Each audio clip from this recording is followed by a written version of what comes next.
Sulsel tahan 5 tersangka kasus dugaan korupsi pengadaan bibit nanas. Makassar, Sulawesi Selatan, Dimensi TV News.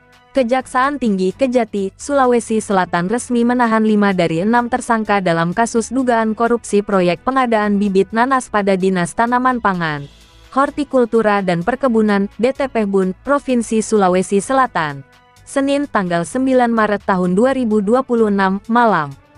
Kelima tersangka yang ditahan masing-masing mantan penjabat PJ Gubernur Sulawesi Selatan Bahtiar Baharudin, Dr. Andes Hasan Sulaiman MM, Rio Erdangga, Insinyur Rimawati Mansur, serta Ririn Rian Saputra Ajnur, seorang aparatur sipil negara ASN. Sementara satu tersangka lainnya, Insinyur Ufan Nurwahidah, yang menjabat sebagai pejabat pembuat komitmen PPK proyek pengadaan bibit nanas, belum ditahan karena tidak menghadiri panggilan penyidik dengan alasan sakit. Penahanan para tersangka dilakukan di lokasi berbeda. Bahtiar Baharudin ditahan di Lapas Maros, sedangkan 4 tersangka lainnya ditahan di Rumah Tahanan Rutan, Makassar.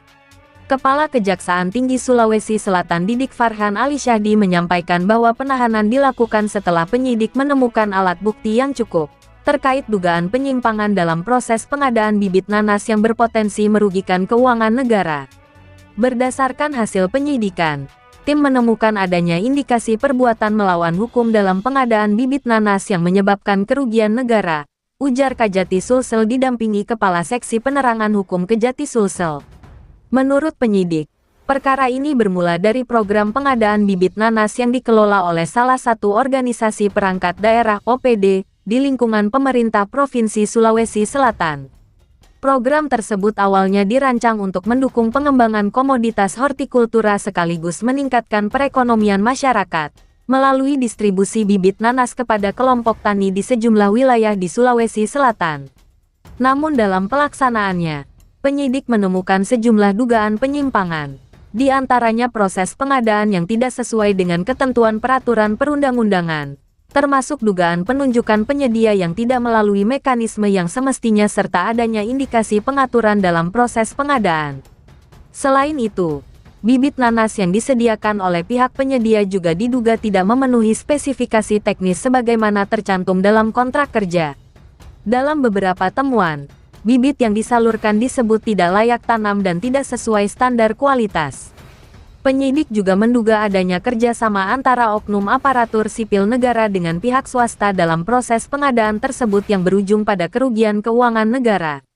Para tersangka dijerat dengan Undang-Undang Nomor 31 Tahun 1999 tentang Pemberantasan Tindak Pidana Korupsi, sebagaimana telah diubah dengan Undang-Undang Nomor 20 Tahun 2001 tentang perubahan atas Undang-Undang Tipikor.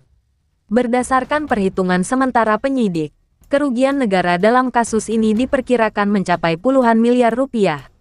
Namun nilai pasti kerugian masih menunggu hasil audit resmi dari Lembaga Auditor Negara. Sementara itu, Wakil Ketua Umum Gerakan Nasional Pencegahan Korupsi GNPK Pusat, Ramzah Tabraman, mengapresiasi langkah Kejati Sulsel dalam mengusut kasus tersebut. Penegakan hukum harus dilakukan secara menyeluruh. Siapapun yang terlibat dalam kasus ini harus dimintai pertanggungjawaban, tegasnya.